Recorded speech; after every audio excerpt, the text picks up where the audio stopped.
Olá, crianças. Mais uma aula de português, né? Nós estamos revisando conteúdo para as nossas avaliações. Estamos na nossa 8ª aula de língua portuguesa no mês de setembro, certo? Então, aqui nós temos, nós estamos trabalhando a unidade 5, livros são portas encantadas, e unidade 6, minhas escolhas. Nós estamos revisando já conteúdos para as nossas avaliações bimestrais, tá certo? Aqui nós temos um cardápio, né, gente? Nós temos um cardápio. Temos aí digital, né? Da era digital. Então, inicialmente nós vamos revisar tudo que a gente viu lá no comecinho, né? Nós vamos falar sobre os contos. Aqui nós temos um conto, nós temos uma princesa, nós temos um príncipe, né? E nós temos aqui a definição de conto, que você encontra aí na página 30 e 32, você vai encontrar falando sobre o conto, sobre a sua estrutura, tá certo? Então, o conto é uma narrativa ficcional curta, né? Ela é uma história inventada, curta, que tem começo, tem meio e tem fim.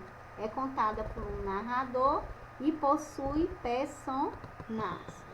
Então, a estrutura narrativa, ela é composta por uma situação inicial, pela complicação, ela é composta pelo clímax e pelo desfecho, tá certo? Então, nós vamos falar sobre a situação inicial da estrutura dessa narrativa, tá bom? Então, o narrador apresenta algumas circunstâncias da história, como a época, o local, personagem que participam, né? Fala dos personagens que participam dela. Já a complicação começa os conflitos, né? Entre os personagens, né? Até chegar ao final, acontecem os conflitos, né? Que vão sendo solucionados, vão complicando mais. Então, vamos ver aqui o clímax. É o momento de maior tensão na história, né? É quando não dá mais, né? Para esperar, né, para adiar o final da história. É quando os personagens chegam a um ponto em que não se pode mais adiar o final da história. Isso aí é o clímax, certo? O desfecho da narrativa, dessa estrutura, né, que nós já falamos, é o momento final da história, né, onde a solução dos conflitos que aconteceram ao longo da história são encontrados, né? Encontrado a solução dos problemas, né? Dos conflitos que aconteceram durante a história. Então, a estrutura da narrativa, nós vamos repetir novamente, é situação inicial, a complicação, o clímax e o desfecho, certo? Vamos falar um pouquinho agora sobre receita culinária e sobre o cardápio. Conteúdo das páginas 43 e 51. Então, o que vem a ser uma receita culinária, né? Uma receita de culinária. Nós já ouvimos falar de receitas médicas, né? Onde tem falando sobre os horários que nós temos que tomar, a quantidade. E a receita culinária, como é que acontece? Ela indica a maneira, né, adequada para preparar o alimento, né? Ela é composta de ingredientes, né, que é necessário fazer para aquele prato e também do procedimento, como se deve fazer aquele prato, né, o passo a passo. E o cardápio, que vem a ser o cardápio, onde nós podemos encontrar o cardápio? Cardápio é um texto que apresenta informações sobre o que há para comer ou beber em um determinado estabelecimento, que pode ser uma sorveteria, pode ser uma padaria, uma churrascaria, né? Normalmente informa o nome dos pratos e o que contém, né?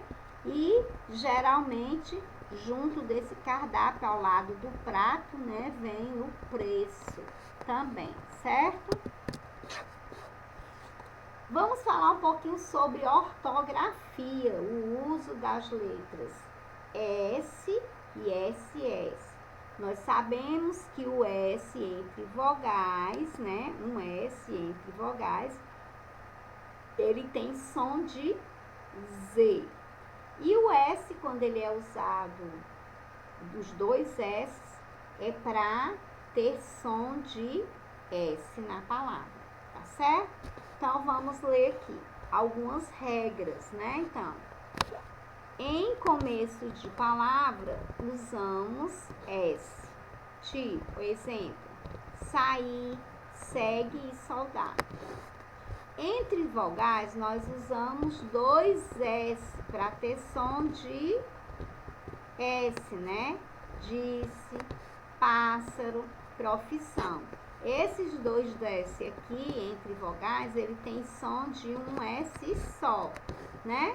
Então, a letra S terá som de Z quando estiver entre vogais, como em algumas situações que nós já vimos, na palavra mesa, casa, rosa, vaso, né? Então, entre consoantes e vogal, usamos o S. Tipo, tá aqui, ó.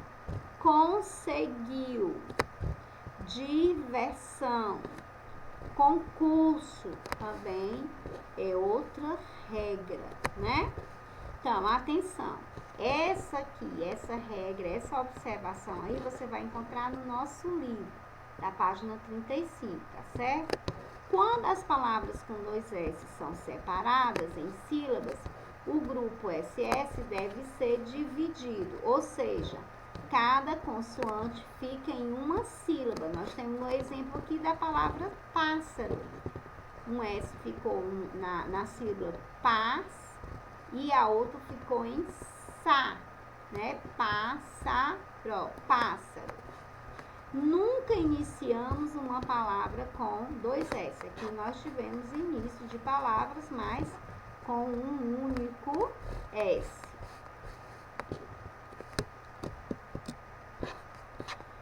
Vamos falar um pouquinho sobre substantivos próprios e substantivos comuns, também conteúdo que nós já vimos, né? Então, quando nós falamos em substantivos comuns, o que é um substantivo comum? Quando damos nome a qualquer ser, coisa ou substância do mesmo tipo ou natureza, utilizamos a letra inicial minúscula e dizemos que esse substantivo é um substantivo comum, certo? Aqui nós temos exemplos de alguns objetos escolares. Nós temos o quê? Lápis, caneta, caderno e cola, que são o quê? Objetos escolares.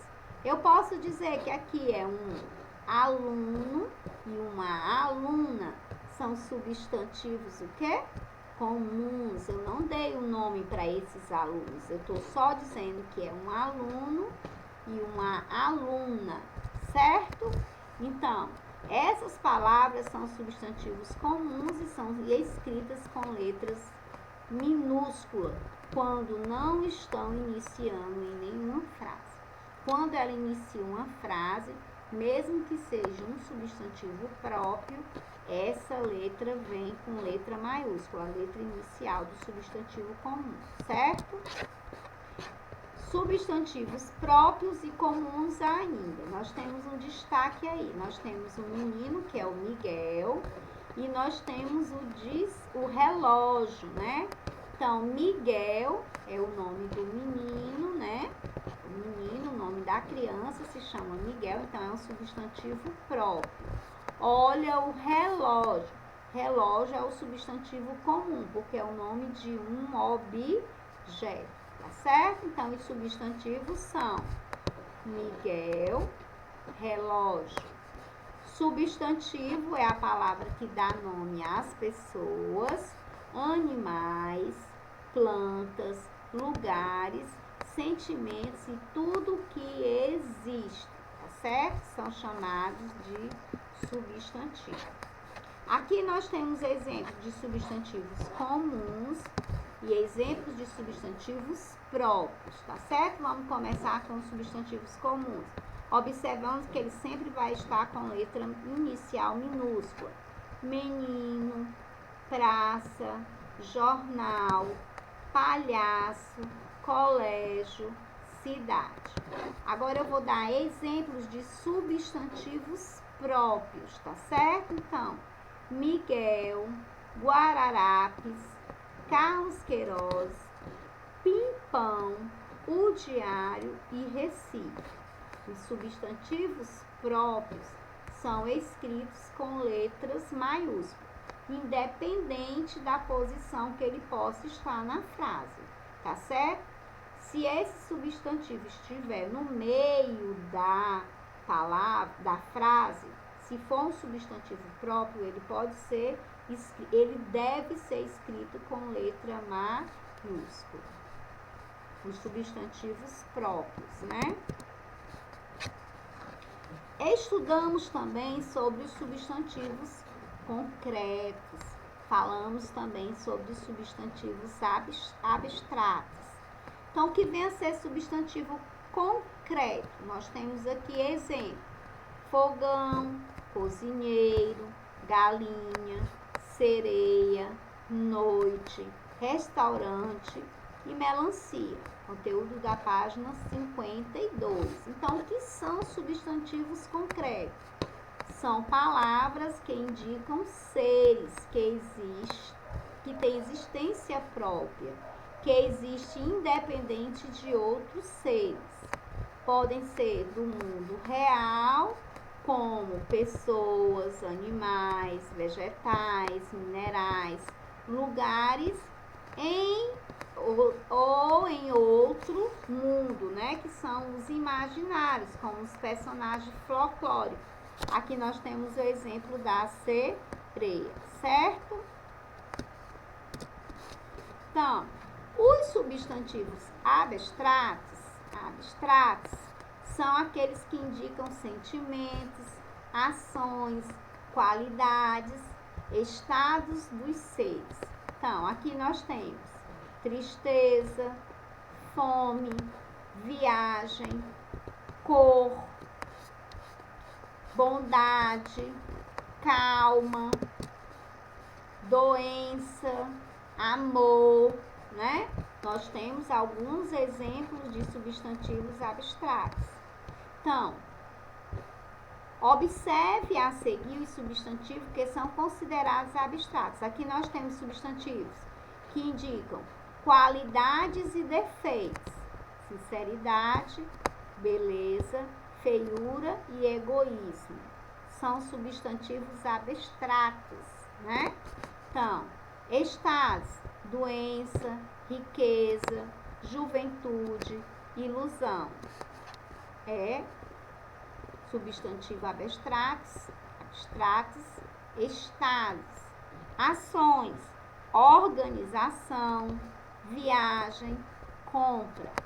Sentimentos: saudade, felicidade, raiva, amor, tristeza. Olha só esses sentimentos aqui, gente. Vai depender de alguém, né? O sentimento para você ter saudade, para você ter felicidade, raiva, amor, tristeza, né? Depende de pessoas, né? Então, sensações: frio, tontura, sede, fome. Noções: pode ser de tamanho, de cor, de peso, de massa e de altura. Esses tipos de substantivos são os substantivos abstratos, certo? Alguma dúvida com relação a isso? Se você tiver dúvida com relação a esse tipo de sentimentos, são substantivos abstratos, você pega o nosso livrinho na página 53, leia até entender, tá certo? Peça ajuda de um responsável, né? Leia e procure entender, certo? Vamos falar um pouquinho sobre artigos definidos e indefinidos. Por quê? Porque eles acompanham o substantivo. Nós já falamos tanto de substantivos, então nós vamos falar de artigos. Artigos definidos. Olha só os exemplos que nós temos. O, a, os e as. Aqui nós temos o e a no singular e os e as no plural, certo? Então, o gênero do o masculino e o número singular, porque está se referindo a uma única coisa, né? Então, feminino a, singular. Os, masculino e plural, né? Tá indicando mais de uma coisa. As, feminino e plural, porque tá indicando mais de uma coisa. Então, os artigos definidos, como o próprio nome indica, ele define, né? Ou individualizam os substantivos.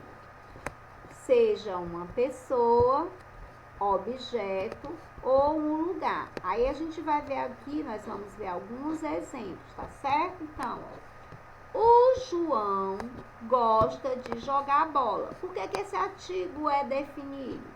Porque esse O aqui está falando do João, certo? Então, ele é definido. Se eu tivesse dito um menino, eu não saberia quem era esse menino, podia ser qualquer um, né? Então, Miranda chamou a Joana para brincar. A está se referindo a Joana, é definido por quê? Porque você sabe de quem foi que o Miranda chamou, tá certo? Então, os meninos amam soltar pipa. Os meninos amam soltar pipa.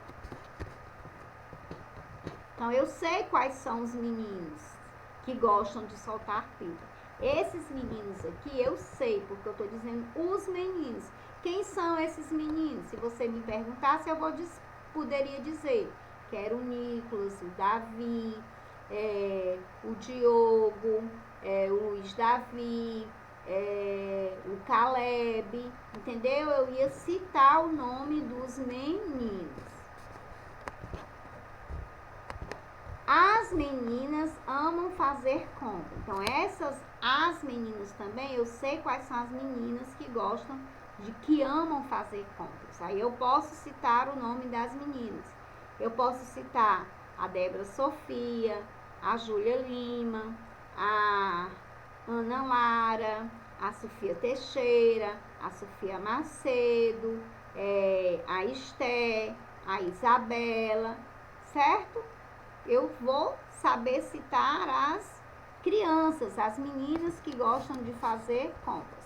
Quando eu sei a quem eu estou me referindo, a pessoa que eu estou individualizando, definindo, né, a pessoa, então eu chamo esse artigo de artigo definido, certo? Então, os artigos indefinidos, ao contrário dos definidos, eles não determinam o substantivo, né, de uma forma precisa. Ele não especifica o substantivo de uma forma precisa. É o gênero masculino no singular. Uma, gênero feminino no singular. Uns, gênero masculino no plural. Umas, gênero feminino no plural. Então, exemplo. Um dia iremos nos encontrar, mas eu não sei que dia é esse, né? Então, ele é indefinido. Por quê? Porque ele não tem um dia preciso, né? Pode ser qualquer dia.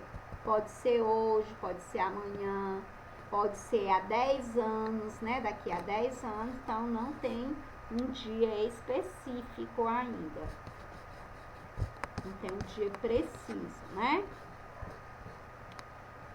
Uma certa tarde, saímos para caminhar. Que tarde foi essa? Não tá uma forma precisa, né? Não dá para você saber que tarde foi passear, tá certo? Então, nós vamos estudar aqui um pouquinho de gênero do substantivo. Quando você estudou lá no primeiro ano, que você já estudou no primeiro ano feminino e masculino, né? Agora a gente vai falar.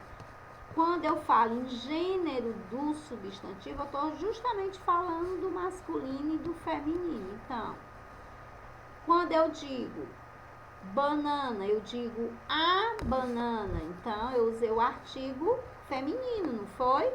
Então, quando eu digo relógio, eu tenho que usar o artigo masculino, o relógio. Lâmpada, feminino, a lâmpada. A lixeira. As bolas, as balas. O bolo. Os carros. Então, eu aqui usei em relógio, em bolos, em carrinho, artigo, né? O relógio, os bolos, os carros, artigos, né?